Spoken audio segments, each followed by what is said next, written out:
Aurélie. Bonjour David. Merci d'avoir gentiment accepté de répondre à mes questions.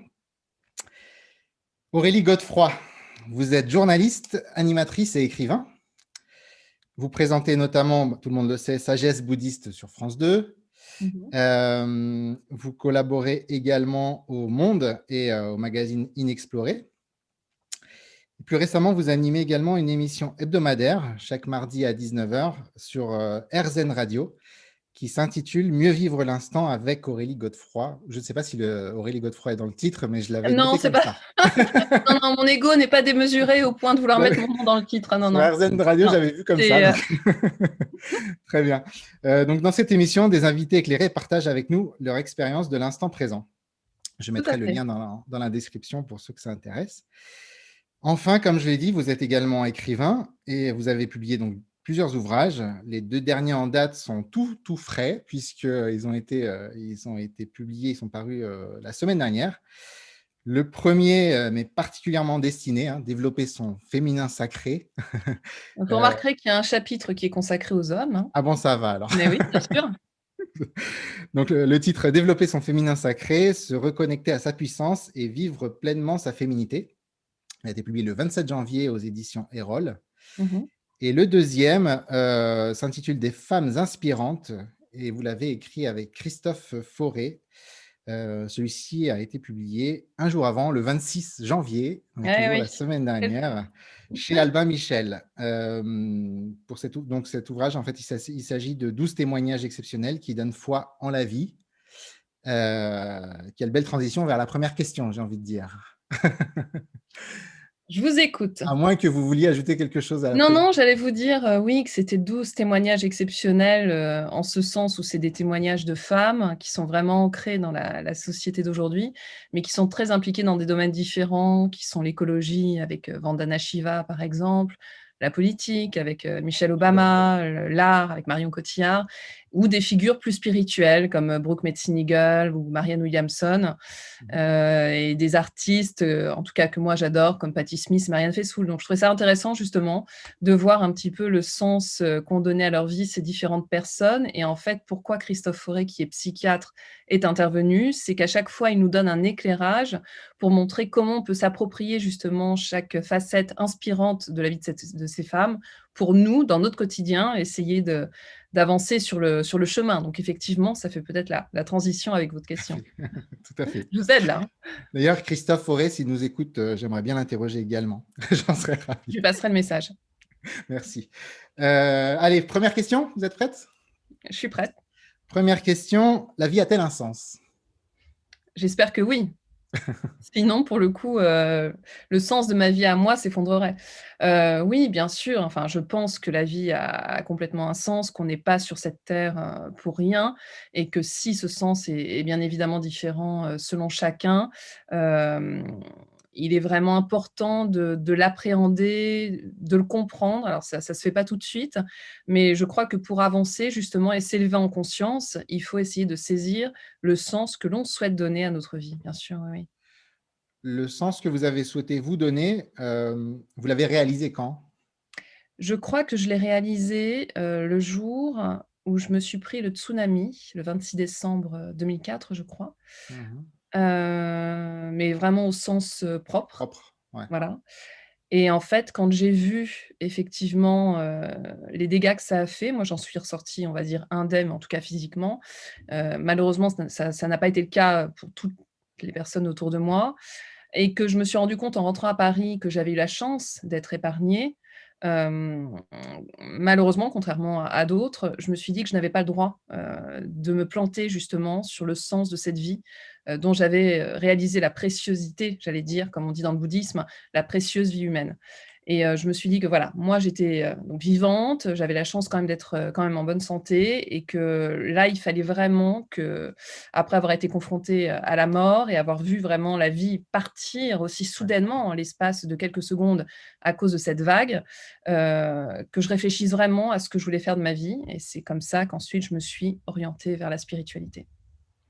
Donc la vie, le sens de votre vie à vous, c'est plus d'intériorité, plus de transmission? Non? Alors, intériorité, bien sûr, j'essaye. Je dis pas que j'y arrive, mais en tout cas, j'essaye, c'est important. La transmission aussi, de par mon métier, puisqu'en ayant choisi d'être journaliste, c'était important pour moi de transmettre, que ce soit à travers, l'écrit, par les articles, par les livres, mais aussi à travers l'image et maintenant la radio. Donc, je trouve ça intéressant d'avoir ces différentes facettes de transmission. Mais c'est aussi la transmission, à ma fille, puisqu'en fait, je crois que on parlait du sens de la vie, mais on a aussi un devoir en tant que parent, Mmh. peut-être d'éveiller dès la plus tendre enfance à certaines choses. Alors encore une fois, l'idée, c'est pas de les submerger d'informations, mais en tout cas de leur donner le goût de certaines choses pour pouvoir, voilà, leur donner des outils pour qu'ils puissent s'épanouir au mieux et surtout être attentifs à des choses, peut-être que dans notre génération à nous, on n'observait pas forcément. Mmh. Merci beaucoup pour cette belle réponse. Hem, Passons à la deuxième question. Mmh. Dieu pour vous, c'est? Alors, Dieu pour moi, c'est l'expérience que je fais tous les jours, ou du moins j'essaye, en plongeant dans mon intériorité. En fait, j'ai eu une éducation très, catholique, de par mon arrière-grand-mère qui était d'origine italienne, qui, était très assidue aux messes en latin et vraiment qui m'a transmis beaucoup de choses du catholicisme. Après, quand j'ai fait mes études d'archéologie, je me suis orientée vers différentes sagesses, donc beaucoup plus, on va dire, mondiales, comme les sagesses amérindiennes, asiatiques. De par mon métier, je suis beaucoup tournée vers l'Asie aussi. Mmh. Mais pour moi, il n'y a pas de Dieu, comment dire, qui soit au-dessus de nous. C'est plus, un Dieu, il est immanent. C'est le Dieu peut-être de Spinoza ou, c'est aussi l'expérience qui est décrite par Jung. C'est-à-dire qu'en fait, pour ces 2 grands penseurs, le point commun, c'est que Dieu, c'est l'expérience mystique qu'on fait en nous et en fait, on a tous quelque chose de sacré en nous. Donc pour moi, Dieu, c'est ça, c'est cette connexion qu'on arrive à opérer en nous-mêmes, en nous alignant, en nous ancrant, en travaillant quand même sur nous, parce que certaines personnes ont la chance de pouvoir contacter, ça très jeune, pour d'autres, ça demande plus de temps. Mais en fait, pour moi, Dieu n'est pas une figure toute puissante, au-dessus de nous qui distribuerait les bons points. Non, Dieu, il est vraiment en nous et c'est pour ça que je trouve ça intéressant parce que ça suppose vraiment qu'on se donne aussi les moyens, qu'on prenne le temps, qu'on instaure une certaine forme de discipline dans le joli sens du terme, parce que c'est vrai que le mot discipline, malheureusement, est souvent connoté négativement, mais la Mmh mh. discipline, c'est avant tout un rendez-vous avec soi-même. Donc qu'on ait aussi cette discipline dans cette vie qui est quand même, assez dingue en ce moment, surtout quand on vit dans des villes comme Paris, par exemple, qu'on prenne le temps de se retrouver avec soi-même pour justement contacter le sacré en nous et donc peut-être Dieu. C'est une vision relativement panthéiste, on peut dire, de Tout Dieu, à fait. c'est-à-dire Dieu partout, Dieu en tout. Oui, oui et peut-être même encore plus, pour rebondir sur ce que vous dites, dans la nature. C'est-à-dire que moi, je me sens beaucoup plus connectée à moi-même et donc à mon espace sacré lorsque je suis dans la nature Mmh mh. et c'est en ce sens où je trouve que les sagesses, oui, de la Wicca ou les sagesses orientales, amérindiennes qui sont très portées justement vers Bien sûr. les esprits de la nature, sont fort intéressantes, oui. Ça revient très fortement d'ailleurs, je crois, sur tout ce qui est chamanisme, toutes ces sagesses, ces anciennes reviennent beaucoup, particulièrement en Occident ces derniers temps, je crois. Tout à fait, mais j'en discutais ce midi, justement avec un éditeur qui est spécialisé dans la publication de ces livres-là et il me disait qu'il fallait faire quand même très attention Oui, parce justement que parce du coup qu'en tant qu'occidentaux, on nous donne pas forcément ni les mises en garde, ouais, ni, voilà, on décontextualise trop et justement l'idée c'est pas d'apprendre le chamanisme, c'est pas un produit en marketing, 15 quoi. voilà, c'est ça et je pense il faut être très vigilant, oui, par Oui, je rapport à ça. comprends. Merci, on a passé la question de Dieu. Voilà. 3e question. 3e question, après la mort, stop ou encore? Ah bah, ça dépend sous quelle forme. Hem À vous de me dire. Non, moi alors, c'est une vaste question. D'ailleurs, je sais bon, j'ai présenté un documentaire qui s'intitule «Et si la mort n'existait pas», donc c'est pas un hasard et effectivement, quand on observe un petit peu tous les travaux qui sont faits sur, la conscience, est-ce que la conscience, perdure au-delà de la mort? Où est logée la conscience? Est-ce qu'elle est logée vraiment dans le cerveau? On commence à avoir des doutes.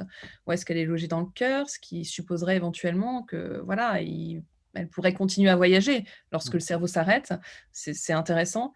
Hem, Moi, je dirais encore, quelle que soit la forme, Et je pense qu'en fait, ces énergies, on peut parler d'âme, ça c'est chacun a son propre vocabulaire. Moi, le mot âme ne me dérange pas. Je pense que voilà, ces âmes sont toujours là, donc Des âmes encore individuelles, hein, on parle d'âmes tout à fait, individuelles, hein. tout à fait. Mmh. Mais OK. pour autant, sans un ego qui soit absolument surdimensionné. Parce que justement, je pense qu'au moment de la mort, lorsque c'est le propre de l'âme aussi, quelque part, c'est de pas être, c'est d'être dans un amour et une lumière absolue. Vous qui avez du coup, par la force des choses, beaucoup étudié le bouddhisme, j'ai j'arrive pas à me faire une idée sur, peut-être que parce qu'il y a pas d'idée, en tant que telle bouddhique sur ça, ce qu'en pense cette sagesse, bouddhique du coup sur la survie d'une âme après la mort. Parce qu'on a la notion de retour de la goutte à l'océan, de fusion dans un grand tout quelque part. Est-ce que c'est une image qui se trouve dans le bouddhisme, ou est-ce que selon vous, il y a quand même une notion de permanence d'une certaine individualité malgré tout?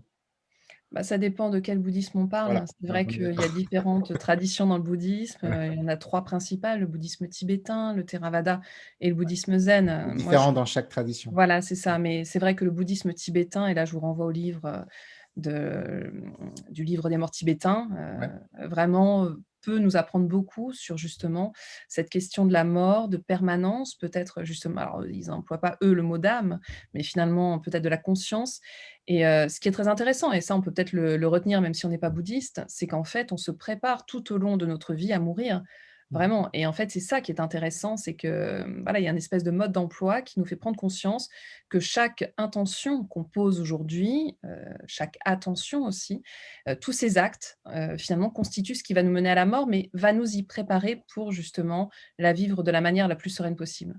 d'accord. Merci beaucoup. On a passé les 3 grosses questions. Les 2 dernières sont plus légères. 4e question, un personnage spirituel qui vous a marqué? Alors il y en a 2. La première personne, bon ça vous étonnerait pas que je ne cite pas, ça vous étonnerait plutôt que je ne cite pas le Dalaï Lama, mais il m'a beaucoup marqué forcément. Mais, s'il m'a marqué finalement, c'est par son côté humain justement. Mmh. Je vais vous livrer juste une anecdote, mais quand, je l'ai rencontré et que j'ai eu le bonheur de l'interviewer, on a beaucoup rigolé tous les 2, mais vraiment. C'était, et c'est vrai que ça contrastait un petit peu avec tout le protocole autour de lui, tous ces gardes du corps, vraiment c'était, et vraiment moi j'ai eu la sensation qu'on était 2 êtres humains et j'ai beaucoup aimé son humilité, sa bonté, son sens de l'humour et c'est là où j'ai compris que la spiritualité ne rimait pas forcément justement avec le sérieux, de certaines institutions, mais qu'en fait on pouvait être très spirituel en étant peut-être non pas forcément léger, mais en étant quand même dans une manière d'être qui soit, très accessible et lui, ça passait par le rire. Voilà, donc on a eu des crises de fou rire pendant l'interview qui étaient fort agréables et il y a une autre personne aussi qui m'a beaucoup touchée, c'est Vandana Shiva, Mmh. dont je parle justement dans mon dernier Dans le livre. livre, cette, altermondialiste, indienne, hein, qui a eu un prix Nobel et parce qu'elle allie à la fois la spiritualité indienne et en même temps son combat pour l'écologie qui est très, très fort Mmh. et je trouve que là, on retrouve aussi ces valeurs du féminin sacré et aujourd'hui, on en a bien besoin, en fait. Concernant le Dalaï Lama, c'est vrai que plusieurs personnes, que j'ai interviewées m'ont dit la même chose sur son humilité, le côté très accessible finalement et alors moi je l'ai jamais rencontré évidemment, mais avant d'interviewer ces personnes, j'avais toujours une méfiance en voyant son image à la télé ou dans les médias. Je me disais: «Bon, ça se trouve c'est juste marketing en fait, c'est juste une image qu'il veut donner» et en fait, bon, pour avoir rencontré plusieurs personnes qui m'ont donné le même témoignage, voilà. Maintenant, je me dis que c'est vrai, c'est vraiment une personne Oui, accessible et et humble. ce n'est pas une imposture. Voilà, c'est ça. Merci beaucoup Aurélie. Dernière question? Mmh. 5e question, le livre et ou le film que vous recommanderiez à un ami en perte de sens? Alors moi, ce serait plutôt un livre et bah, je voulais préparer parce que en fait, je l'ai sur ma table de chevet donc il est pas très loin. C'est de mon ami, Frédéric Lenoir, «Le petit traité de vie intérieure». Ouais. Parce qu'en fait, Frédéric, dans ce livre, bon, de toute façon, pour moi, tous ces livres peuvent vraiment nous aider, mais en fait, il nous donne les grandes, comment dire, les grandes qualités à cultiver justement pour essayer d'avancer sur ce chemin de sagesse. Et en fait, il se réfère beaucoup aux traditions antiques, notamment orientales Oui. aussi, à la tradition du judéo-christianisme. Mais en fait, voilà, quand on est un peu paumé, que des fois c'est un peu compliqué, il nous donne vraiment des pistes pour justement aller mieux déjà et puis faire ce travail sur nous-mêmes dont je vous parlais tout à l'heure. Mmh. Et en fait, j'aime beaucoup ce livre parce que je trouve qu'il est très accessible. Sinon, j'aurais pu vous donner, des exemples de livres de sagesse, un peu compliqués, qui sont des traductions de traductions de traductions. Mais bon, voilà, Frédéric, je pense que c'est accessible et en même temps, il nous donne de véritables outils pour aller mieux. C'est vrai qu'en vulgarisation, on peut difficilement trouver mieux que lui et Oui, quitte à creuser après, c'est ce que je ouais, dis, souvent à des personnes qui me disent: «Ah mais non, mais Frédéric Lenoir en fait, quelque part il vulgarise trop». Mais je suis désolée, je pense qu'on a besoin de personnes comme c'est ça vrai. C'est et des à la portes limite, si ouvertes, on ouais. souhaite approfondir sur Spinoza, sur Jung ou sur Jung, n'importe quel récemment, ouais. philosophe, oui, son dernier livre est absolument, excellent. Chacun peut après, prolonger, oui. Tout à fait, tout à fait. Surtout que Spinoza Jung, c'est pas si on s'y Non, plonge il comme ça s'attaque pas à tout, directement, ouais. voilà, Mmh. c'est bien d'avoir une petite étape, de passer par Frédéric Lenoir, Mmh. en porte d'entrée. Merci beaucoup Aurélie pour ces, belles réponses. Est-ce Merci à vous. est-ce que vous voulez ajouter quelque chose avant de se quitter? Non, si ce n'est, peut-être réinsister encore sur ce que je disais tout à l'heure, c'est-à-dire que vraiment ces temps de bouleversement qui sont évidents pour personne, je crois que c'est plus que jamais nécessaire de prendre ce temps pour soi, pour s'ancrer et c'est comme ça que, voilà, les choses passeront peut-être de manière plus harmonieuse. Parce que là, c'est vrai qu'on peut être soumis à différentes forces, enfin, c'est pas facile, on tangue facilement. Mmh. Donc justement, voilà, il faut prendre ce temps avec soi-même, je crois que c'est essentiel. Prenons du temps pour soi et du temps, dans la nature, pour, Notamment pour ceux qui le peuvent, ouais. exactement. Ouais. Moi, je suis à Rambouillet, donc je peux assez facilement y accéder. Ah, vous avez de la chance. Merci beaucoup encore et merci, à ceux qui auront, suivi cette vidéo et à Merci à très vous. bientôt. Merci À infiniment. bientôt.